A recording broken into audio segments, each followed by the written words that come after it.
Khubarada kubadda cagta ayaa sheegay in Afrika ay si farxad leh u xasuusan doonto koobka adduunka ee FIFA 2022 sababo dhowr ah waxaana ka mid ah in lagu soo daro Salima Rada oo ah garsoore u dhalatay Rwanda oo lagu wado inay taariikh ka samayso Qatar iyadoo noqonaysa gabadhii ugu horeysay Afrikaana ee dhexdhexaadisa ciyaaraha koobka adduunka. Salima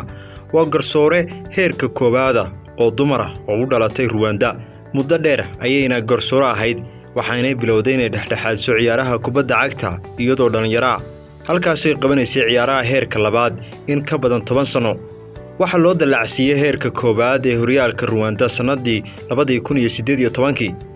taasoo la micnaa inay khibrad 4 sano ka badan u leedahay heerkaas taasoo ay ka soo korarsatay xirfad sax ah oo ku dhexdhexaadinayso ciyaaraha caalamiga. Salima ayaa dhexdhexaadisay tartankii koobka qaramada qaaradda Afrika ee 2022 ee lagu qabtay dalka Cameroon halkaas ay soo bandhigtay qaab garsoore wanaagsan oo cajiib ah waxaana ka mid ah ciyaaraha ay dhexdhexaadisay Ghana iyo Zimbabwe kaasoo ahaa mid ay qaaraddu oo dhan ay ku baratay. Salima oo ka jawaabtay su'aal ahayd waxaad u malaynaysaa in aad samaysay si aad u soo jiidatay dareenka FIFA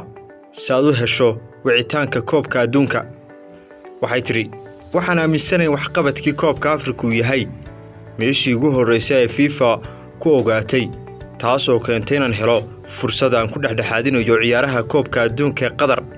si kadis ah kuma jiro koobka adduunka sidoo kale